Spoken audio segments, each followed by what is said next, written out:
Hello students, आपके GSC sir आपके लिए एक नए लेक्चर के साथ 9th क्लास में केमिस्ट्री का लेक्चर है। बोर्स एटॉमिक मॉडल क्या है? Bohr's atomic model. ठीक है, तो आप शुरू करते हैं। Bohr's atomic model.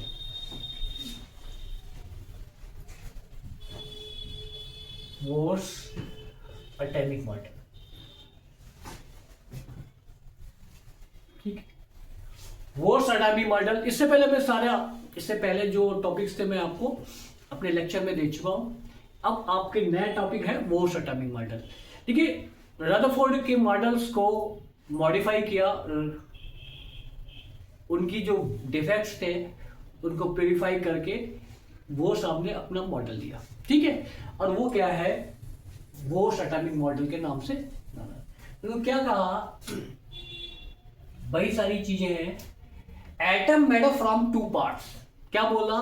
Atom made up from two parts.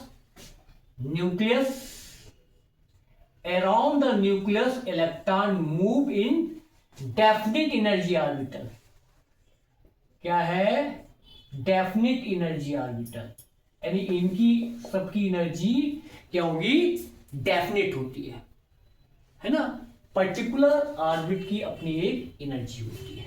ठीक है, दूसरा पॉइंट उन्होंने बताया है। दूसरी बात क्या है?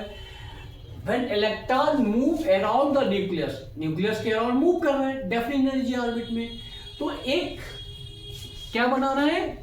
एंगुलर मोमेंटम प्रोड्यूस कर रहे हैं। क्या कर रहे हैं? Angular momentum. एंगुलर मोमेंटम क्या होता है? MBR equal to NH upon 2 pi. अब यहां पे क्या है? MBR equal to NH upon mass of electron, velocity of electron, R for radius of orbit. क्या है? Radius of orbit. N is the number of orbit. Number of orbit. M क्या है? Mass of electron. V क्या है? Velocity of electron. And R क्या है? Radius of orbit. और pi आप जानते हैं। H क्या है? Planck constant. H क्या है? Planck constant. H क्या है? Planck constant. ठीक है, इसकी वैल्यू होती है, वो आपको बताएं। आपके यहाँ इस पे प्रॉब्लम्स नहीं है, लेकिन हायर क्लास में जब जाओगे तो इसमें प्रॉब्लम्स हैं। Next, electron move around the nucleus. Electron जब मूव करता है न्यूक्लियस के चारों तो क्या होता है?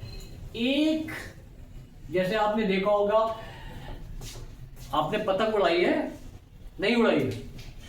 आप एक पत्थर मान लेते हो और ऐसे मूवमेंट कराते नहीं कराते, तो बाहर की तरफ फोर्स लगता है मोमेंटम की वजह से।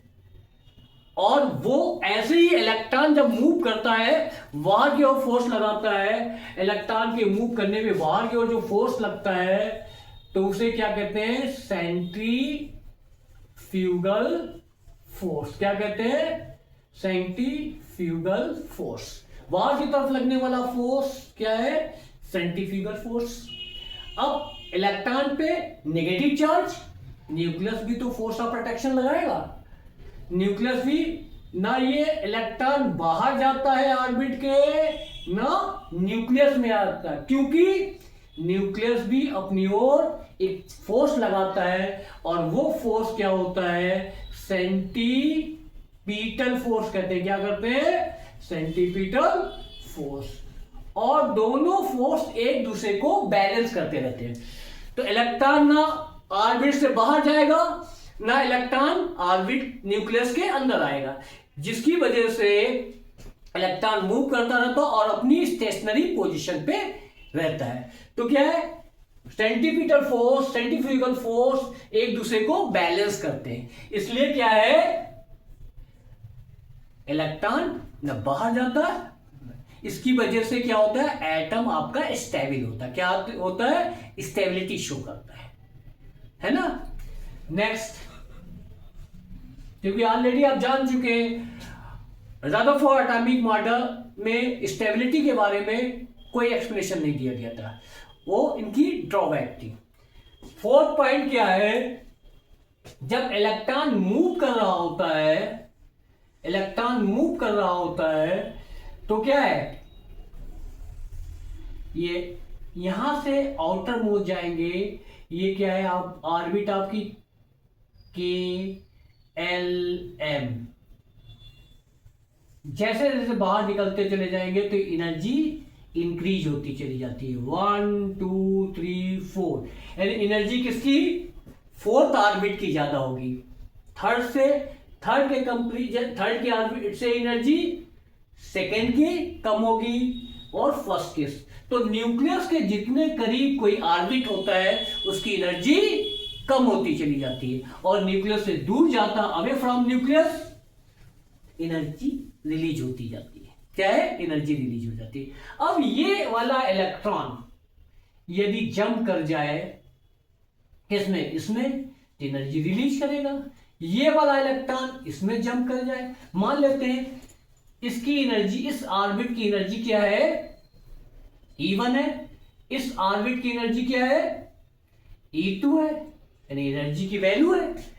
तो क्या होगा, जब electron high energy to lower energy jump करेगा तो एनर्जी रिलीज करेगा एज ए स्पेक्ट्रम। तो क्या कहते हैं, डेल्टा E, यानी कि डिफरेंस ऑफ एनर्जी। क्या हो गया, ET माइनस E1, कितना डिफरेंस आएगा, डेल्टा E के फॉर्म में। और वो किसके इक्वल होता है, स्पेक्ट्रम जो रिलीज होता है जब एनर्जी इलेक्ट्रॉन जंप करता, high to low, lower to high जाएगा। तो दो टाइप के स्पेक्ट्रम होते हैं, एब्जॉर्प्शन स्पेक्ट्रम होता, इमिशन स्पेक्ट्रम। एनर्जी रिलीज की और वो स्पेक्ट्रम के फॉर्म में निकालते हैं। तो इसका आगे फॉर्मूला क्या होता है, H equal to nu, H nu होता है C/λ। ये पूरी इक्वेशन आपकी होती है। यहाँ पे ये एनर्जी है ऑर्बिट की, यहाँ डिफरेंस ऑफ एनर्जी है, ये इसके H न्यूक्लियर, यानी कि जो एनर्जी रिलीज होगी वो स्पेक्ट्रम के फॉर्म में होगी, और न्यू क्या होता है, C/λ के इक्वल होता है। तो ये फोर्थ पॉइंट पता है।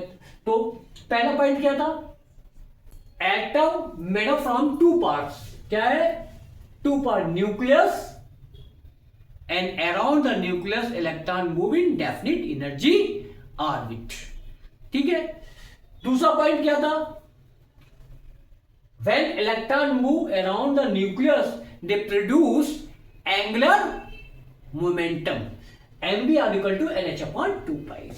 थर्ड पॉइंट क्या था, when electron move around the nucleus they produce centrifugal force balance by the centimetre force.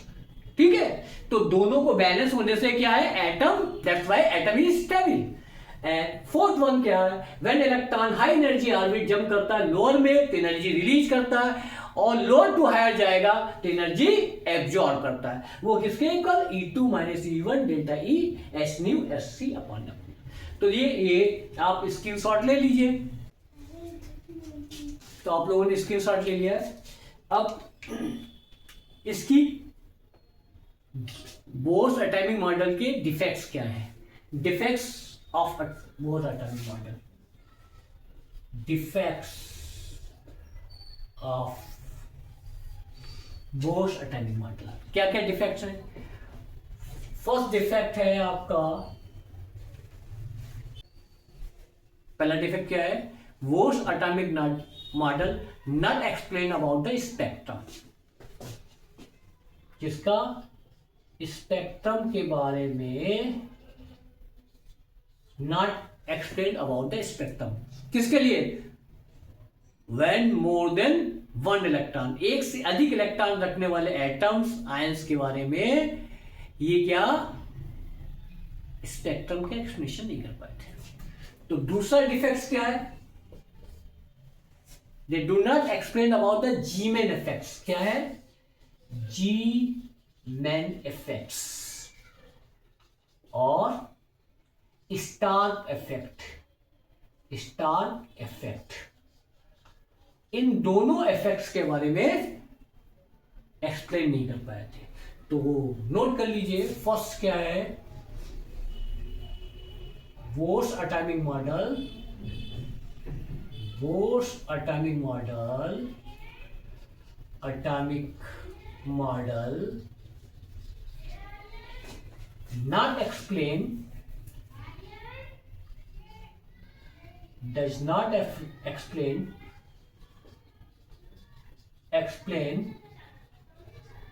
about spectrum, about spectrum। अब क्या है, दूसरी की बात कर देते हैं, Zeeman effects. Bohr's atomic model not explain, do not explain about G-man effects, G1 and Stark effects, okay. ये अब आपको जीमैन इफेक्ट क्या होता है, स्टार्क इफेक्ट आपको ज्यादा जानना है तो हमारे जो 11th के लेक्चर हैं उनको आप देख सकते हैं, उसमें एक्सप्लेनेशन है इसका। जीमैन इफेक्ट क्या होता है, स्टार्क इफेक्ट होता है, तो आप उस लेक्चर पे जाके आपको ज्यादा जानना है। 9th लेवल का है इसलिए आपको इसके बारे में एक्सप्लेनेशन नहीं दे रहे। तो नेक्स्ट है आपका टॉपिक एटॉमिक नंबर। क्या है, atomic number. It is denoted by capital Z. Atomic number को कैपिटल जेड से डिनोट किया जाता है, ठीक है। एटॉमिक नंबर कैपिटल जेड से डिनोट किया जाता है। अब एटॉमिक नंबर क्या होता है, सारे आपने जितने एलिमेंट्स होंगे उसके एटॉमिक नंबर लर्न किए होंगे आपके क्लास में 9th में। 1 यानी हाइड्रोजन से लेके आपका 20 तक यानी कैल्शियम तक एटॉमिक नंबर लर्न कराए जाते हैं, तो आपने भी लर्न कर रखे होंगे। तो एटॉमिक नंबर इज द क्या होता है, ध्यान रखना जो बात बताई जाए, क्योंकि mostly atomic number is the number of proton. क्या है, number of proton present in nucleus. क्या है, प्रेजेंट इन न्यूक्लियस। क्या है, न्यूक्लियस में पाए जाने वाले प्रोटॉन ही एटॉमिक नंबर होते हैं, लेकिन एटम न्यूट्रल होता है, इसीलिए क्या कह दिया जाता है, जो एटॉमिक नंबर में प्रोटॉन का नंबर होता है वही नंबर ऑफ इलेक्ट्रॉन हो जाते हैं। क्या हो जाते हैं, इलेक्ट्रॉन हो जाते हैं। तो एटॉमिक नंबर क्या है, क्या डिफाइन करेंगे हम लोग, atomic number is the number of proton present in the nucleus. क्या है, number of proton in the nucleus, जितने प्रोटॉन न्यूक्लियस में है वही एटॉमिक नंबर है।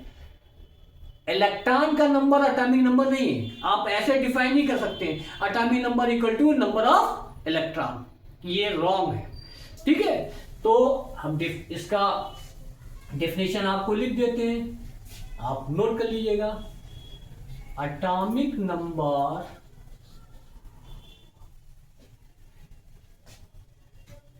Number is equal to number of proton present in the nucleus. ये आपकी definition है। इट इज डिनोटेड बाय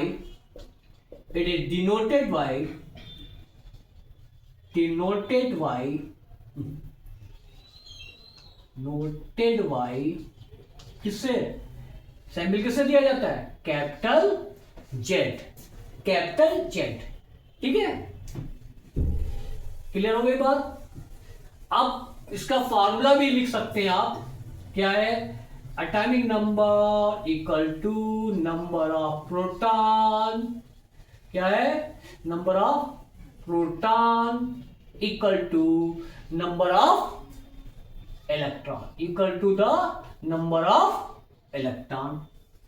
इसको शॉर्ट में ऐसे लिख सकते हैं, Z equal to P equal to E। ये शॉर्ट में लिख दिया।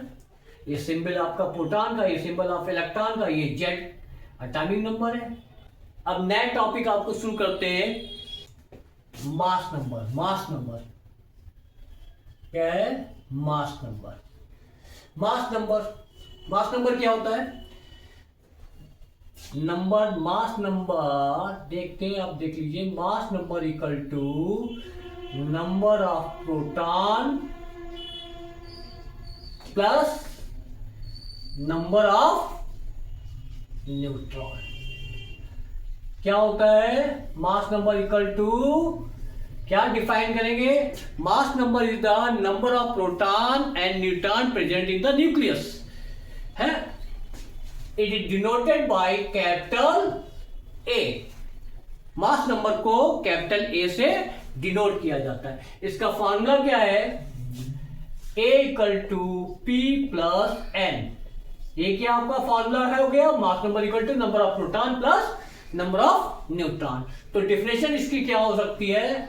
नोट कर लीजिए, mass number is equal to the number of proton and neutron present in the nucleus.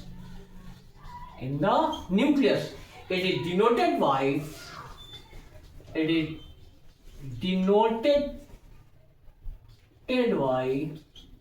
Capital A.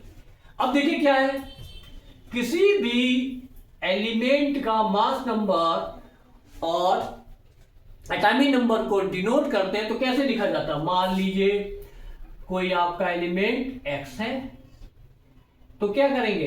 Atomic number को कहां नोट किया जाता है? यहां। मास नंबर को क्या? यहां। ये देखिए ऐसे, इसका मतलब ये है कि Z का मतलब एटॉमिक नंबर, A का मतलब मास नंबर। फॉर एग्जाम्पल देख लीजिए, सोडियम का एटॉमिक नंबर आप लोग जानते हैं कितना होता है? 11। इसको कहां रखेंगे? ये। मास नंबर कितना होता है? 23। तो जब भी आपको कोई क्वेश्चन आएगा तो इस तरीके से दिखाया जाएगा। इस बात को ध्यान रखिएगा और नोट कर लीजिएगा। अब इस पे क्वेश्चन भी बहुत अच्छी तरीके से पूछे जाते हैं। क्या पूछे जाते हैं कि कैलकुलेट करिए number of proton, number of neutrons, है ना? इस टाइप के क्वेश्चंस पूछे जाते हैं। ओके, अब देखिए एक प्रॉब्लम्स कराते हैं आप लोगों को इसी पे बेस। अब देखिए क्या प्रॉब्लम्स है। There are the 15 protons and 16 neutrons in the nucleus of an elements, है ना? कितने प्रोटॉन है? 15 प्रोटॉन है, 16 न्यूट्रॉन्स है इन the nucleus of element. Calculate its atomic number and mass number. How will you represent element? क्या कह रहा है क्वेश्चन? 15 प्रोटॉन है आपके पास, 16 न्यूट्रॉन है किसी एलिमेंट में, और उसका एटॉमिक नंबर आपको पता करना है और मास नंबर पता करना, और क्या एलिमेंट है, कौन सा एलिमेंट ये रिप्रेजेंट कर रहा है ऐसा। तो ये आपको सारी चीजें पता करनी। तो देखते हैं क्या करते हैं। हम लोगों के पास दो ही फॉर्मूला भी थे, mass number equal to number of proton plus neutron, और ये दो फार्मूले थे आपने पढ़े हैं, अभी पढ़ा है मैंने। Mass number equal to number of proton plus number of neutron, ये तो था। न्यूट्रॉन ये तो था। अब देखिए A equal to P plus N formula होता है। अब क्या है? मास नंबर आपको निकालना है ना? तो प्रोटॉन, और दूसरा फॉर्मूला था atomic number equal to number of proton ठीक है, equal to number of electron. चलिए इसमें इलेक्ट्रॉन नहीं पूछा गया है ना, प्रोटॉन आपको दिया गया है, न्यूट्रॉन दिया गया है। एटॉमिक नंबर पूछा गया, क्या क्या पूछा गया, एटॉमिक नंबर पूछा गया और मास नंबर। बहुत इजी है। Atomic number is the number of proton, तो कितना है, atomic number equal to number of proton equal to कितना आ गया, आंसर कितना आ गया, एटॉमिक नंबर कितना हो गया 15, कितना हो गया 15, जो कि प्रोटॉन का नंबर है। अब मास नंबर कैसे निकालते हैं, मास नंबर इक्वल टू, सब लोग अपनी कॉपी के साथ करते रहो साथ साथ, तभी ठीक रहेगा। मास नंबर इक्वल टू कितना है, प्रोटॉन, क्या formula, proton plus neutron, proton आपका 15, न्यूट्रॉन आपका 16, तो कितना हो गया 31, कितना हो गया 31, ये भी आंसर आपका आ गया। चलिए मास नंबर हो गया आपका। अब आप क्या कहते हैं, how will you represent the element. अब आपको ये पता होना चाहिए, आपने पढ़ रखा है एटॉमिक नंबर जिसका 15 होता है और उस एलिमेंट का नाम क्या होता है आपका फास्फोरस 15, और क्या होगा एटॉमिक मास नंबर 31, ये एटॉमिक नंबर शो करता है, ये हो गया, ये भी लीजिए आंसर। अब आप लोगों को ये टॉपिकल प्रॉब्लम्स हो गया है, मैंने आज आपको ये सारी टॉपिक्स क्लियर कर दिया। आप पेन पेंसिल लेके कॉपी लेके बैठेंगे, सारी प्रॉब्लम सॉल्व हो जाएंगी। आप हमारे चैनल को लाइक करें, शेयर करें और सब्सक्राइब करना ना भूलें। आपको नए नए लेक्चर मिलते रहेंगे और प्रॉब्लम्स भी कराते रहेंगे। ठीक है, ओके, थैंक यू।